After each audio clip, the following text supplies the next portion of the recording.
There we go. What is up? What is up, YouTube? I keep saying I'm gonna stop.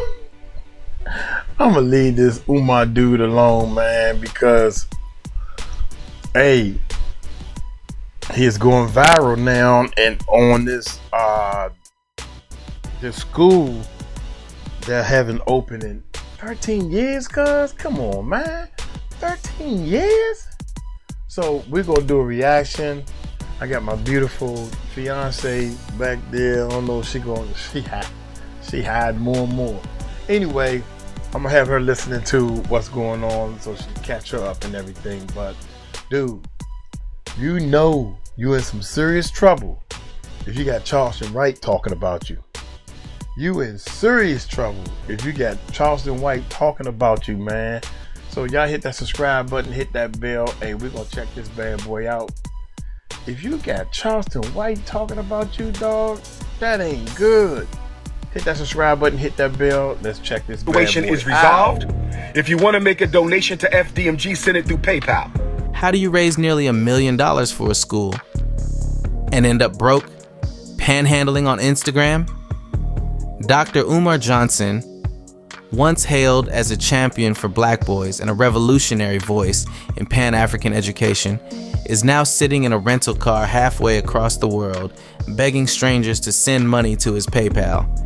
He claims his bank accounts were hacked. He blames an ex-lover, a jealous pastor, and the system itself. But the internet isn't buying it, not this time. With rumors swirling, receipts being posted, and critics coming out of the woodwork, one thing is clear.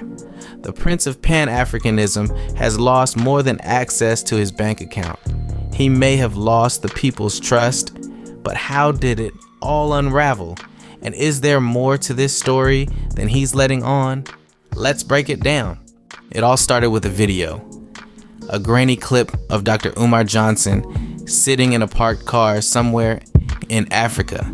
His tone urgent, his eyes tired, and his message crystal clear. I can't access my bank account. I'm broke. Please send money.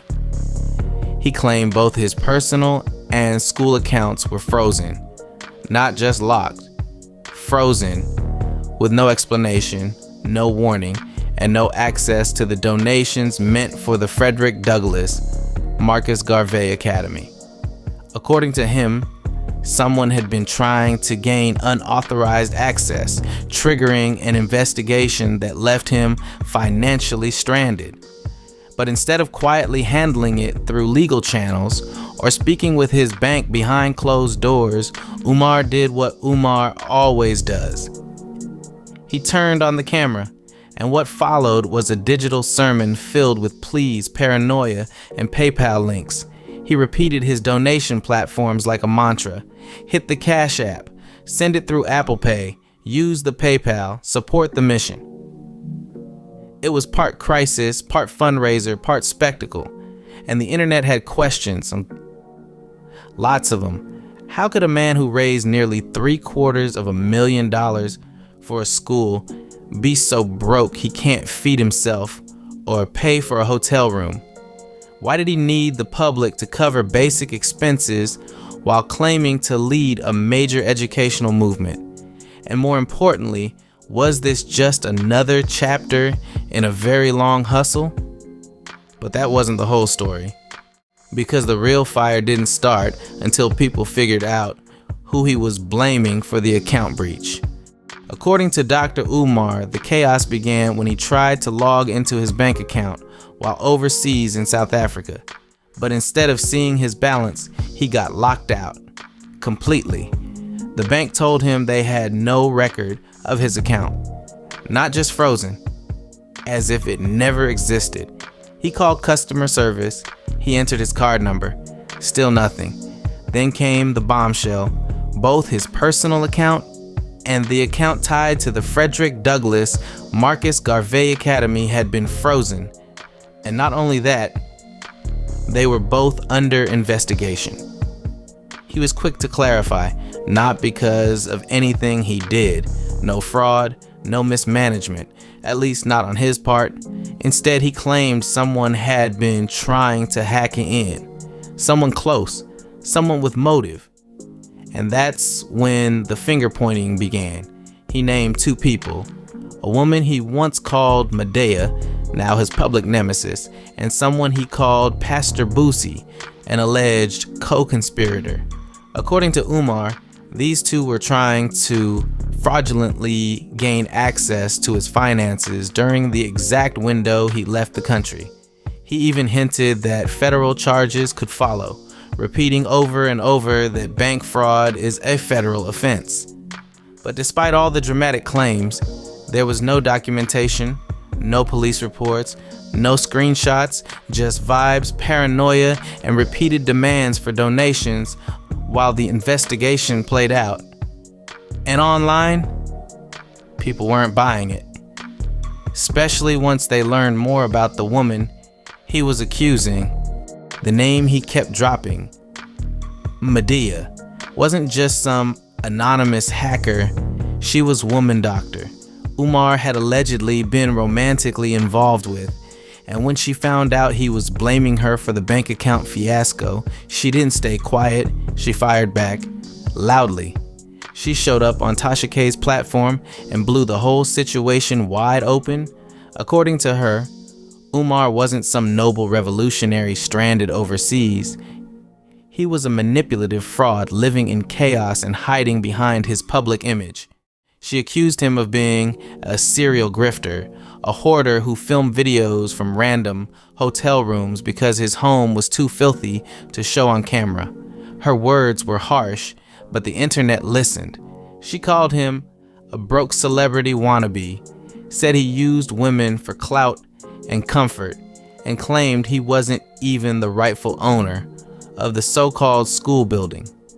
According to her, the man who once promised to uplift black boys has spent over a decade running a scam and doing it with charm. But she wasn't alone in her criticism. She said other women had also been burned, emotionally, financially, and spiritually. Some stayed quiet, others were allegedly silenced. But now, she claimed, the truth was leaking out, and for every claim she made, the internet seemed to respond with memes, mockery, and receipts. People started pulling up old videos, old posts, and old promises, connecting dots that Umar thought were long forgotten. But if she was telling the truth, then what about all that money Umar raised over the years? And where did it really go? At the heart of the Dr. Umar saga is one number that just won't go away: $750,000. That's how much he claimed to have raised in donations by 2014, just 2 years after launching his school fundraising campaign. The vision? A Pan-African Academy for black boys, built to uplift, educate, and inspire. But that dream has been delayed for over a decade. According to Umar, he used part of the money to purchase 2 school campuses, totaling 4 buildings, for just over $400,000. The problem? No one can figure out where the rest of the funds went. He says the remaining balance went toward renovations and startup costs. But a visit to the FDMG Academy shows something else entirely. Boarded up windows, inconsistent power, no certificate of occupancy, and Wi-Fi that's allegedly being threatened by unpaid bills. After more than 10 years and hundreds of thousands of dollars, the school still isn't open. Even Umar's supporters are starting to ask, where did the money go? Why is he still collecting donations in 2025 for a project that was supposed to launch in 2013?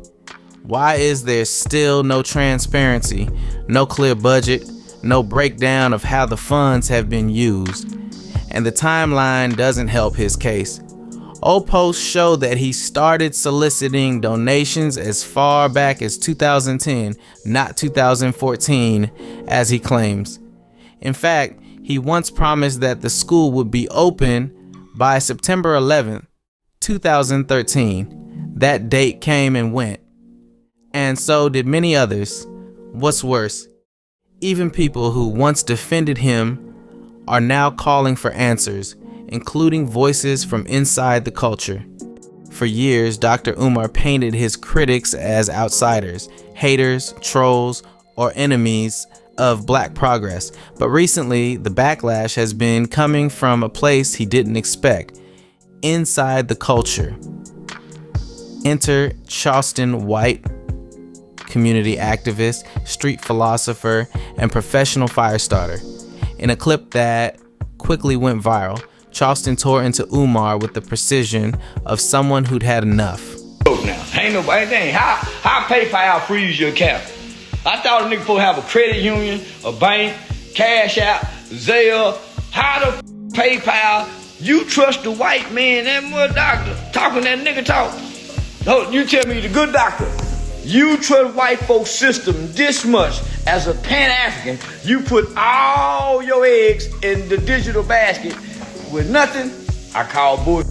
I think he a fraud. I was just starting to like it. I was just starting to like that nigga. I'm calling bullshit. You will never ever. That's why I made it my business. When I started my 501c3, I was not gonna be a beggar because I had a Jewish attorney who teach me, Charleston, you have to find a way to self-sustain your organization for your people.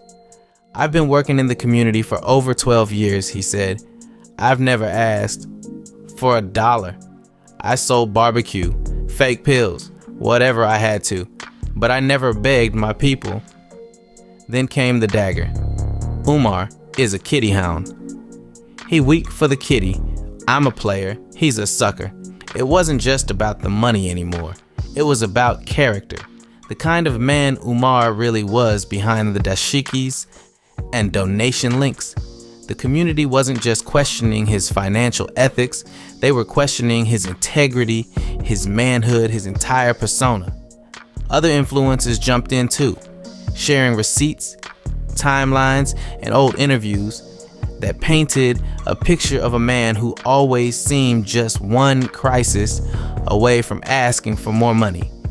And the more he spoke, the more inconsistencies emerged about dates, donors, and even the status of the school. But perhaps the most damaging blows weren't the insults, they were the patterns. People started noticing the cycle. A new controversy hits, Umar blames an enemy, then pivots right back to collecting donations. And while the attacks piled up, the one thing Umar never seemed to offer was a clear, honest breakdown of the finances. Let's say for a moment that Dr. Umar is telling the truth, that both his personal and school accounts were frozen, leaving him stranded in Africa with no access to his own money. That sounds like a crisis, but here's where it starts to fall apart. Umar is a 50-year-old man who claims to be a certified school psychologist. That would mean years of professional work, likely with access to a retirement system like the public school employees retirement system in Philadelphia. If that's true, why didn't he tap into his own retirement funds during this emergency? Even if he didn't want to? What about a credit card? A line of credit? A friend or family member? A personal loan? Anything besides hopping on Instagram and asking strangers for cash? And then there's the real red flag. Not once did he say he'd pay anyone back. No mention of a loan. No promise to return the funds once the account freeze was lifted. Just a repeated call to donate, as if it were charity, not a temporary solution. People began pointing out the obvious. If you truly have assets, there are options, but Umar didn't mention any of them. No credit card, no second account, no retirement fallback, just Apple Pay, PayPal, and public pity. And let's not forget the school psychologist angle. If he's who he says he is, he should have had financial literacy, savings, a backup plan, anything. But the way he tells it, his entire life came to a halt because one account went down, which begs the question, was there ever anything in those accounts to begin with? And if not, then why has this man been collecting donations for over a decade with no functioning school to show for it?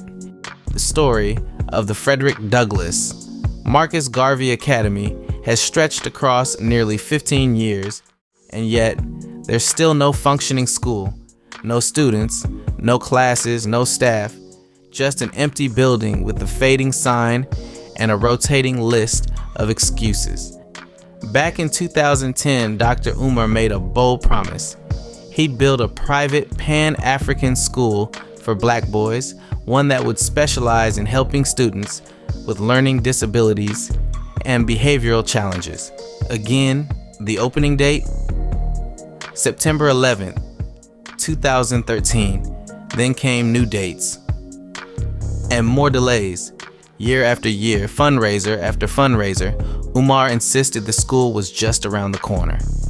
In 2014, he claimed to have raised $750,000. By 2019, he was doing interviews saying 2 school buildings had been purchased. But when journalists and supporters asked for updates, photos, blueprints, or financial transparency, they were often blocked, ignored, or labeled as haters. Today, over a decade later, the buildings still appear abandoned.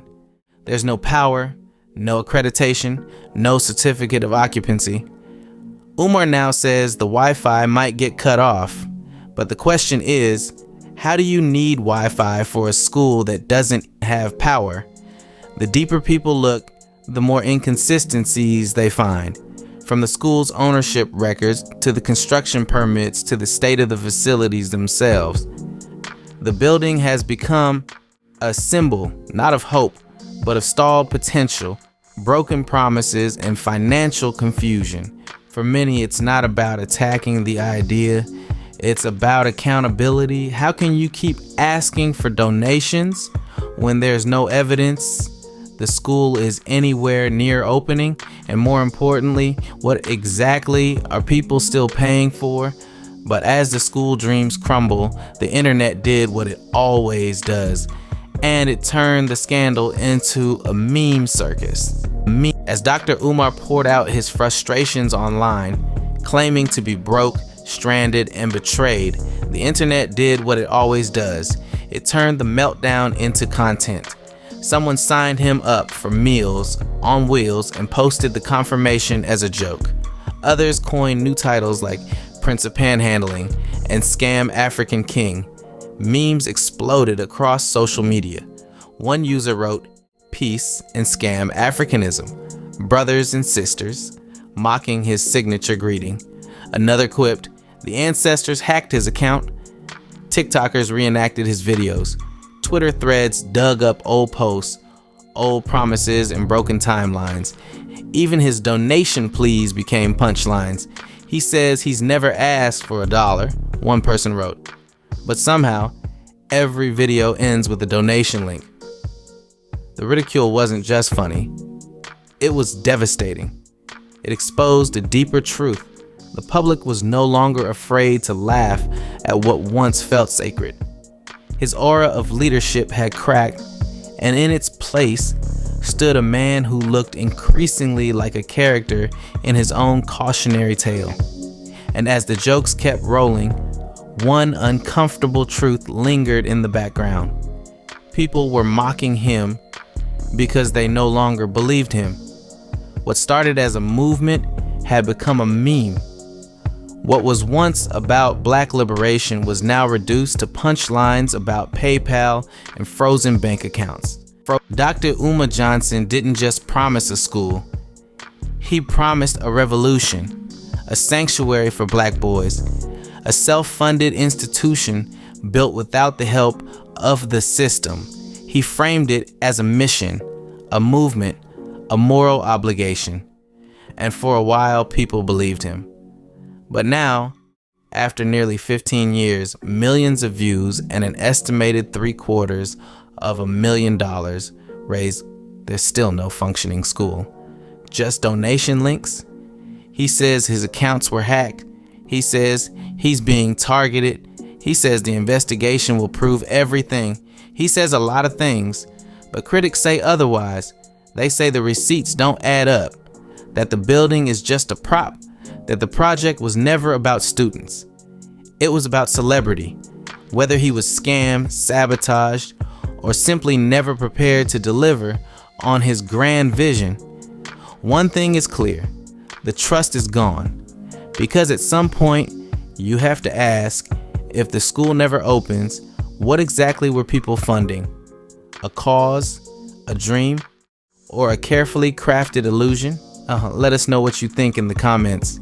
Was Dr. Umar's fall from grace a setup, or the natural consequence of a decade-long hustle finally running out of road?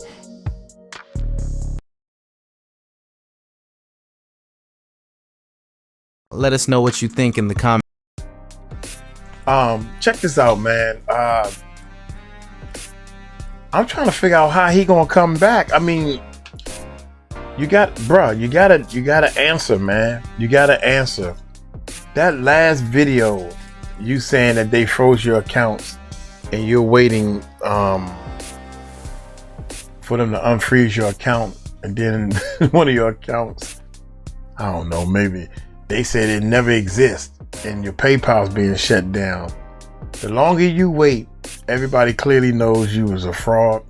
I just want to hear what he got to say. He got to come online and say something about all this stuff. Not just attacking everybody, because I feel as though we got attacked. Not just attacking everybody that's saying negative things about you. That ain't gonna work, bruh. You can't fight the whole internet, dog, because for every day that you're attacking these people, there are 50 people getting more subscribers because of your name is out there so strongly in the algorithm. You can't fight that algorithm. These people want to know where the heck their money went to. Then he had a nerve to tell one person out of his mouth. I always go by what comes out of his mouth in the videos of anybody I do reactions to. I can back up what it is they said, because this is what came out of your mouth. You told that lady that donated $10 to you, and you said the next time I wanted to be 20 or something like that. I'm reiterating now. I can't remember word for word what you said. I'm paraphrasing. I can't reiterate exactly what you said, but what you said was wrong. Somebody donate $1 to me or $2 to me. I thank them, and may the Lord be with you and all that good stuff. And I take the money and do exactly what I said I'm gonna do with it. I'm in the Philippines giving out tennis shoes and tennis shoe. Well, yeah, it was a couple of tennis shoes and stuff like that. All you gotta do is what comes out of your mouth, try to make good on it. And God will be happy. He would be happy, man. I know I would if I was God. If somebody trying to do right. Dude, I don't understand how your account's doctor. You talk and sound smarter than me. None of my accounts ever been frozen or locked up or whatever, because I do exactly what I say I'm gonna do. And I try to be honest and say, look, we're gonna use PayPal as a payment. We use the PayPal now as a payment.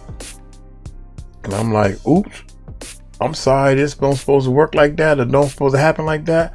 Then fine, I give you your money back. There was a video where somebody asked for their money back, their donation. Somebody donate to me, or they buy one of my products or services, and they don't like it. I'll give them their money back. I'm sorry. I'm not here to fraud anybody. If you don't like, well, I thought I was gonna do this, but a dog ate my homework. My wife and I, we could ready to do something different. I didn't know we was going. I need the money back. Fine, no problem. I give you your money back. And if it's going to cost any money to get my product or service back, you can keep it. You know, I want people to, no matter how they might chop this thing up, I want them to feel good about Uncle Mike. With that being said, I'm going to get on up out of here. Y'all take it light, take it slow. Tell them Uncle Mike told you so. Peace out.